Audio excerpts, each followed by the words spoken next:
আজ একটি মেয়ে আমাদের সঙ্গে দেখা করতে এসেছিল, এখানে কথা বলেনি, দূরে গিয়ে কথা বলল, তাই সব খবর সবাই জানতে পারে না।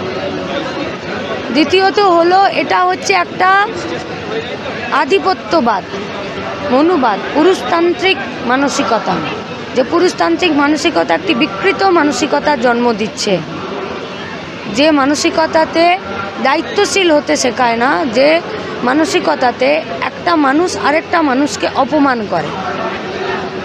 দর্শন মানে অপমান করা, দর্শন মানে তার মানসিকতাকে আক্রমণ করা, শুধুমাত্র শরীরকে আক্রমণ করা। কেন এই প্রবণতাটা এখনের সময় বাড়ছে বলে আপনার মনে হয় যে আমরা এত সচেতন হচ্ছি? আইনের শাসন নেই।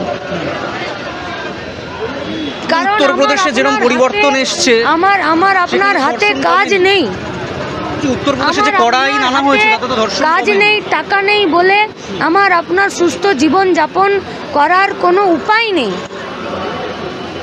এবং সেই জায়গাটাকে ব্যবহার করে আইনেরও কোষকাগেরও তৈরি করেছে। আমি আপনাদেরকে প্রশ্ন করতে চাইছি, ভারতবর্ষের সংবিধানে রেপের এগেনস্টে কোনো ল ছিল না? মার্ডারের এগেনস্টে কোনো ল ছিল না? তাহলে কোয়েশ্চেন ইজ ইমপ্লিমেন্টেশন, যে কি করে ইমপ্লিমেন্ট করা যাবে, তার জায়গায় নতুন আইন।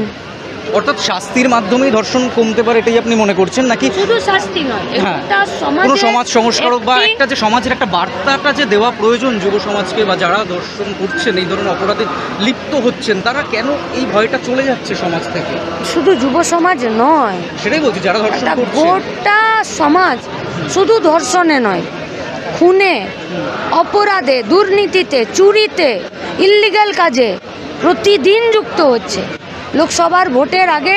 তাই আমরা বারে বার এই কথাই মানুষের কাছে অ্যাপিল করেছিলাম যে পশ্চিমবঙ্গের ছেলেমেয়েগুলোকে দুর্নীতি পরায়ণ এবং অপরাধ প্রবণতা থেকে বাঁচান, তার জন্য এদেরকে হারান। অবশ্যই। একটা শেষ প্রশ্ন করছি, তাহলে কি চাইছেন, যে এই আন্দোলনকে ধরে রেখে কি 2026 সালে গণতান্ত্রিক উপায়ে পরিবর্তন চাইছেন, নাকি এর মাঝখানে যেরকম, যেহেতু একটা সাম্প্রতিক অতীতে আমরা বাংলাদেশে একরকম ঘটনা দেখলাম, আপনারা কি চাইছেন যে 26-এ গিয়ে একটা গণতান্ত্রিক উপায় পরিবর্তনের লক্ষ্যে কি সিপিআইএম ঝাঁপাবে, কি মনে হচ্ছে?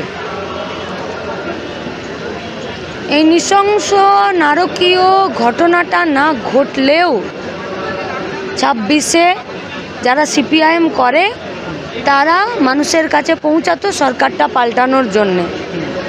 কিন্তু মেয়েটির চোখ ফেটে যখন রক্ত বেরিয়েছে, চুলগুলো যখন গোছা গোছা সেমিনার রুমে পড়ে আছে, দুটো পা যখন প্রায় 90 ডিগ্রিতে 180 ডিগ্রিতে ছিল, আর মাথার ক্লাচারটার ভগ্নাংশ যখন তার একটা গোপন অঙ্গের কাছে পড়েছিল, এইটার সাথে ভোটটাকে যুক্ত করবেন না।